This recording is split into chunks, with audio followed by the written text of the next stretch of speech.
Ya, tim SAR gabungan kembali mengevakuasi 2 jenazah korban banjir dan longsor Sumatera. 2 korban tersebut ditemukan di Sibolga dan di Tapanuli Tengah. Korban pertama yang berhasil dievakuasi adalah laki-laki dengan usia 64 tahun warga desa Haloban Bair. Kemudian korban kedua juga laki-laki dengan usia 61 tahun. Setelah berhasil dievakuasi, kedua korban langsung diserahkan kepada pihak keluarga untuk proses pemakaman dengan didampingi aparat terkait. Pihak keluarga menyampaikan terima kasih kepada tim SAR gabungan karena berhasil mengevakuasi keluarga mereka.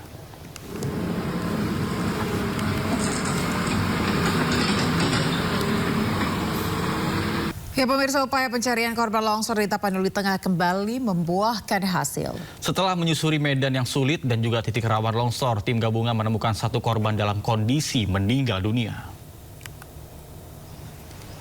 Hamparan lumpur dan tanah yang labil memaksa tim SAR bekerja ekstra hati-hati.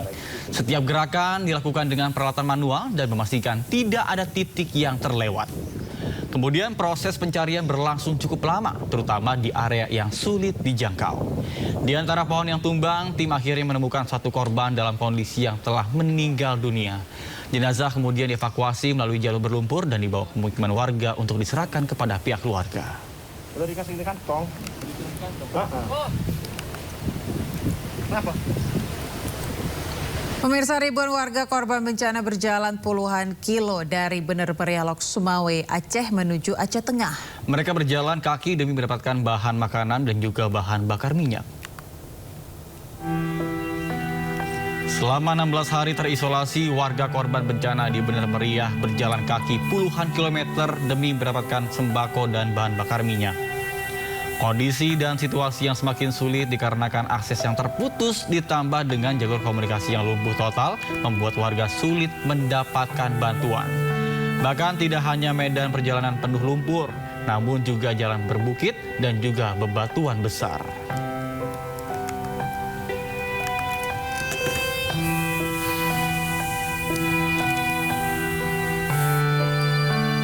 Akan melaksanakan gelar perkara khusus tudingan ijazah palsu Presiden ke-7 Joko Widodo pada hari Senin ini. Kubu Roy Suryo sebagai pemohon gelar perkara khusus ingin memastikan apakah ijazah Jokowi sudah disita atau belum oleh penyidik. Kuasa hukum Roy Suryo CS Abdul Ghafur Sangaji menyampaikan jika kliennya ingin mendapatkan kepastian terkait ijazah pembanding yang digunakan sebagai dasar dilakukannya laboratorium forensik. Gelar perkara khusus sendiri dilakukan berdasarkan permintaan tersangka kasus fitnah ijazah palsu Jokowi Roy Suryo CS. Rencananya gelar perkara akan dihadiri sejumlah pihak internal maupun eksternal, diantaranya Irwasum, Propam, Kompolnas, dan Ombudsman. Gelar perkara khusus besok itu diagendakan akan dilakukan dalam 2 tahap. Ya. Gelar perkara khusus di Polda Metro Jaya untuk tahap pertama itu di jam 10.00. Tersangkanya ada 5, yaitu klaster pertama. Kemudian untuk jam 14.00 itu untuk klaster 2 dengan tersangka yang kita sebut RRT, yaitu Mas Roy, Bang Rismon, dan Dr. Diva. Kami ingin mendapatkan kepastian daripada penyidik Polda Metro Jaya apakah ijazah Pak Joko Widodo itu sudah disita atau belum. Ya.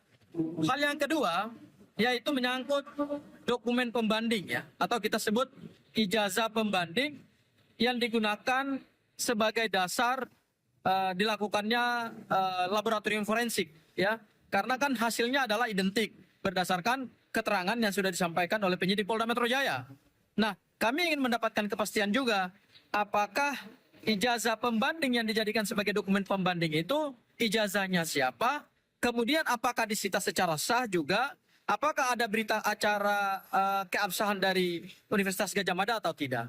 Pemirsa, Kapolri menetapkan peraturan Polri nomor 10 tahun 2025 yang mengatur soal penugasan anggota Polri aktif di kementerian dan lembaga di luar struktur kepolisian. Kebijakan tersebut menuai sorotan dari kalangan akademisi hukum.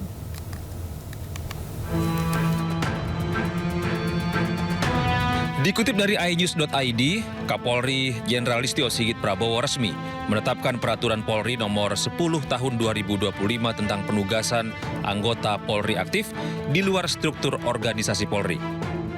Peraturan ini membuka peluang bagi anggota Polri aktif untuk menempati posisi di 17 kementerian dan lembaga negara di luar struktur Polri, sekaligus mengatur bahwa anggota Polri yang ditugaskan ke posisi sipil harus melepaskan jabatan di internal kepolisian sebelum menduduki jabatan baru. Menanggapi Perpol ini, Guru Besar Fakultas Hukum Indonesia, Mahfud MD berpendapat, peraturan tersebut bertentangan dengan 2 undang-undang lain.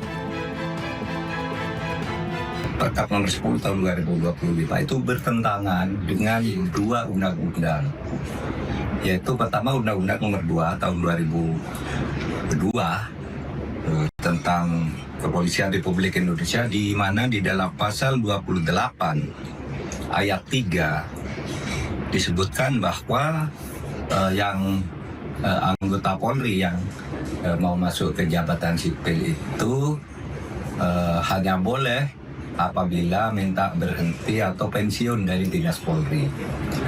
Nah, ketentuan terbatas ini sudah dikuatkan oleh putusan Mahkamah Konstitusi nomor 114 tahun 2025. Perkap tersebut juga bertentangan dengan Undang nomor 20 tahun 2003 tentang ASN, terutama pasal 19 ayat 3 yang menyebut bahwa jabatan-jabatan sipil di tingkat pusat boleh diduduki oleh anggota TNI dan anggota Polri sesuai dengan yang diatur di dalam Undang-Undang TNI dan Undang-Undang Polri. Sebelumnya pada 14 November 2025, Mahkamah Konstitusi melalui putusan nomor 114/PUU 22/2025 menegaskan anggota Polri yang menduduki jabatan di luar kepolisian atau sipil harus mengundurkan diri atau pensiun dari kedinasan kepolisian. Tim Liputan iNews melaporkan. Pemirsa, berikut 17 kementerian dan lembaga yang bisa dijabat anggota Polri aktif sesuai dengan Peraturan Polri Nomor 10 Tahun 2025 tentang anggota Polri yang melaksanakan tugas di luar struktur organisasi Polri.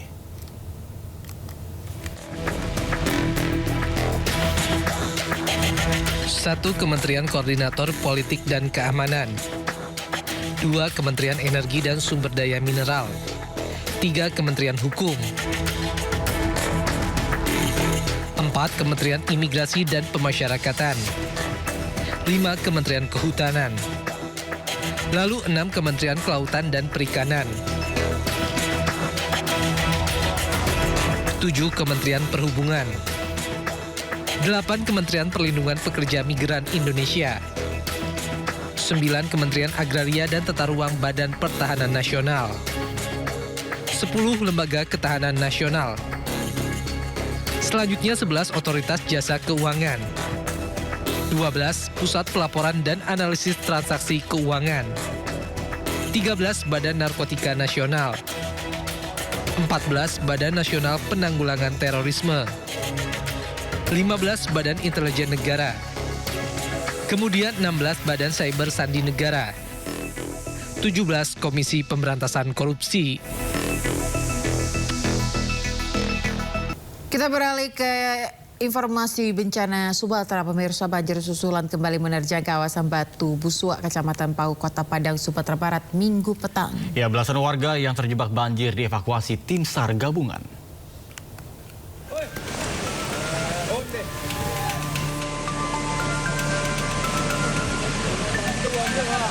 Inilah detik-detik banjir kembali menerjang kawasan Batu Busuak, Kecamatan Pau, Kota Padang, Sumatera Barat.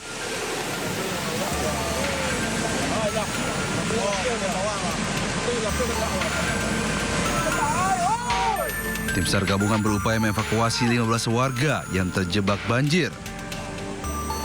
Proses evakuasi berlangsung dramatis. Petugas terpaksa mengevakuasi warga dengan menggunakan tali. Warga yang terjebak merupakan warga yang sebelumnya tidak mengungsi karena rumah mereka masih bisa dihuni.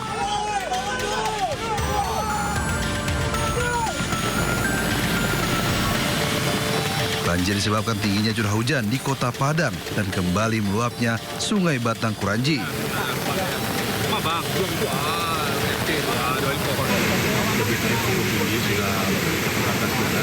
Dan kita lagi melakukan evakuasi untuk keluarkan warga yang tergurung di dalam. Jadi awalnya sudah disuruh evakuasi, cuma warga di sini kan masih bertahan.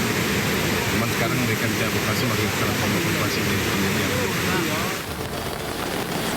Selain di Batu Busuak, debit air juga meningkat di kawasan Bui Kuranji dan Lubuk Minturun, Kecamatan Koto Tengah. Dari Padang, Sumatera Barat, Budi Sunandar melaporkan.